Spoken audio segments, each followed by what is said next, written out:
नमस्कार दोस्तों, मेरा YouTube चैनल में आपको स्वागत है। आज मैं उड़ीसा के एक बहुत ही पौराणिक फेस्टिवल्स के बारे में आपको बताने वाला हूँ। उस फेस्टिवल्स को हम उड़िया में दंड यात्रा कहते हैं। दंड यात्रा के फेस्टिवल्स उड़ीसा के अलग अलग जगह पे सेलिब्रेट किए जाते हैं। हर एक जगह पे अपना एक महत्व होता है। ज़्यादातर के पूर्वी उड़ीसा और दक्षिण उड़ीसा में ये फेस्टिवल्स बहुत ही पॉपुलर है।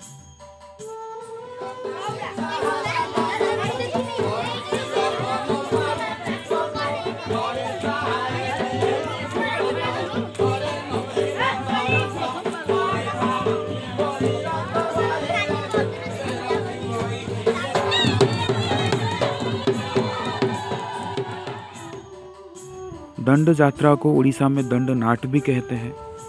पूर्वी उड़ीसा और दक्षिण उड़ीसा के विभिन्न हिस्सों में और विशेष रूप से प्राचीन कलिंग साम्राज्य के गढ़ कहने वाले गंजाम जिले में आयोजित ये एक सबसे महत्वपूर्ण और पारंपरिक नृत्यों में से एक है। ये ट्रेडिशनल फेस्टिवल्स हर साल चैत्र महीने में सेलिब्रेट किए जाते हैं। चैत्र पूर्णिमा के बाद कितने दिन तक ये फेस्टिवल होगा उसका भी डेट और टाइम डिसाइडेड किए जाते हैं। मुख्य रूप में दंड यात्रा का जो फेस्टिवल्स होता है वो 13 दिन, 18 दिन या 21 दिन तक होता है। इस यात्रा में भाग लेने वाले जो भक्त होते हैं उनको उड़िया में दंडुआ या फिर भगता कहते हैं। इस यात्रा में दंड सहने की विधि होते हैं, इसीलिए उनको दंडुआ कहते हैं। और दंड के माध्यम से ही यहाँ पे पूजा अर्चना किए जाते हैं। भगता का मुख्य अर्थ ये होता है जो भुगतता है वो भगता ही होते हैं। हमारा शास्त्र का भी ये मानना है, साम दान दंड भेद, ये चारों प्रक्रिया को आजमा के आप किसी भी व्यक्ति विशेष या फिर किसी भी वस्तु को बदल सकते हैं। तो इसी तरह इनका भी ये मानना है कि दंड के माध्यम से आप भगवान को प्रसन्न कर सकते हैं। दंड यात्रा की विधि अलग अलग जगह में अलग अलग है। जैसे मैंने आपको बताया था, पूर्वी उड़ीसा में भगवान शिव जी का पूजा करते हैं, भगवान शिव जी को दंड में रख के पूजा करते हैं। और गंजाम डिस्ट्रिक्ट जो साउथ उड़ीसा में है वहाँ पे माँ काली का पूजा करते हैं। माँ काली को उन्होंने दंड में बसा के पूजा करते हैं। मैं उड़ीसा के खोर्धा जिला के एक क्षेत्रीय परिवार से बिलोंग्स करता हूँ। हमारे परिवार में दंड यात्रा का महत्व बहुत होता है।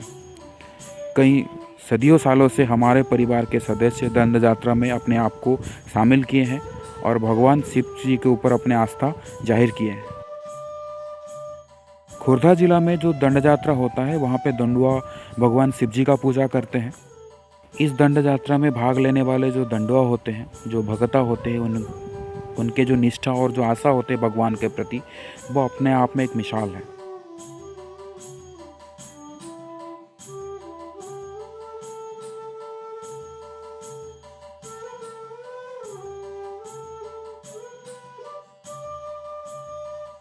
दंड यात्रा से जुड़ी कुछ कायदे कानून मैं आपको बताना चाहता हूँ। दंड यात्रा में शामिल होने वाले जो दंडुआ होते हैं वो अपने परिवार से दूर रहते हैं जब तक वो फेस्टिवल्स कंप्लीट नहीं होता है।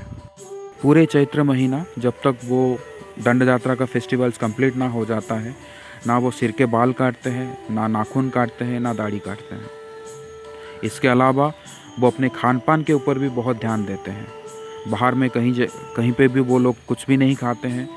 नॉनवेज, मांस मच्छी से भी दूर रहते हैं, लहसुन और प्याज से भी दूर रहते हैं। बस अपने घर पे बना हुआ शुद्ध शाकाहारी भोजन ही खाते हैं। जब वो दंड में शामिल होते हैं तो उनकी रिचुअल्स और ज़्यादा बढ़ जाते हैं, उनका कष्ट और ज़्यादा बढ़ जाता है। वो पूरे दिन उनको निर्जल उपवास करना पड़ता है, बस रात में प्रसाद सेवन ही करना पड़ता है। दंड यात्रा से जुड़ी एक और रिचुअल्स भी है, उसको हम दंड बंदाण कहते हैं। जो भी मानसिक परिवार होता है वो भगवान शिव जी को अपने घर पे बुलाते हैं। दंडुआ लोग भगवान शिव जी को उनके घर तक लेके जाते हैं और उनके घर के सामने पूजा अर्चना किए जाते हैं, प्रसाद चढ़ाया जाता है। और घर परिवार में जितने भी सदस्य होते हैं उनका नाम पुकार के भगवान को प्रार्थना किया जाता है ताकि भगवान उनके जो शुभ नज़र होते हैं उस परिवार के ऊपर बनाए रखे और घर परिवार में हमेशा सुख शांति बजाए रहे। दंड बंदाण रिचुअल्स हमारे घर के सामने हमेशा हर साल सेलिब्रेट किया जाता है। अभी जो वीडियो फुटेज आप देख रहे हैं हमारे घर के सामने दंड बंदाण उत्सव का है।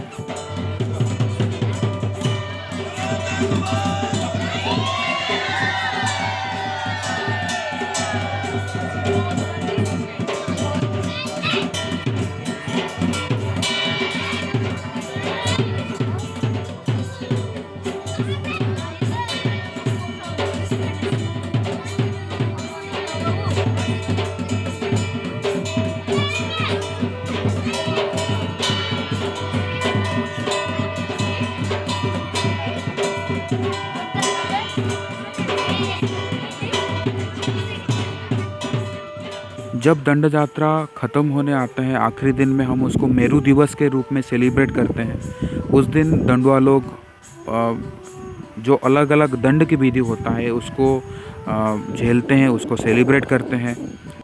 कहीं कहीं जगह में आग में चलने की भी रिचुअल्स होते हैं, कहीं कहीं जगह पे झूलने का रिचुअल्स होते हैं, कहीं कहीं जगह पे अपने बॉडी को लकड़ी के माध्यम में कष्ट देने वाला रिचुअल्स भी होता है।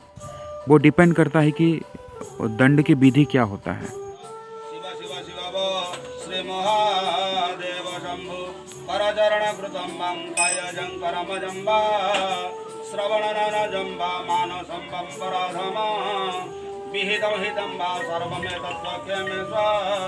जय जय करुणापद श्री महादेव शंभु हे कर्म कर्म वरदायकं प्रभुवालुंकेश्वरा मतपापज्वाला दहनं मयोनाथ शंभो दारिद्र्यदुःखदहनं वृषभाधिरूढा गृह्णन्ति कुसुमाञ्जलिमाधुरेण ॐ ह्रीं नमः शिवाय पार्वतीनवरन्दपुजान्ते जजमानसवनं छपुन्नर्थे कैकवाचिकमानसिकचरवय सर्वदोषनिवान्त विशासोष परमाय बुद्धिर्थ सर्वमानसपुन्नार्थे इष्टदेवता श्रीवालु। लोगों का ये मानना है भगवान शिव बहुत आसान से प्रसन्न हो जाते हैं। अगर कोई भी उनका पूजा करता है तो वो उसके परिवार में हमेशा सुख शांति बजाय रहता है।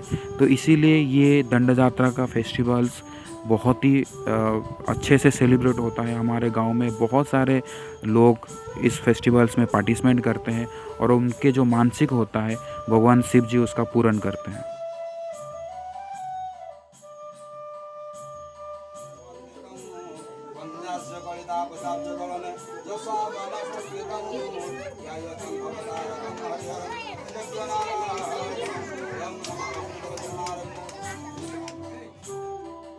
तो दोस्तों ये था दंड यात्रा से जुड़े कुछ कथाएं जो आप लोगों के सामने मैं बताया अभी। आशा करता हूँ ये वीडियो आपको बहुत अच्छा लगा होगा।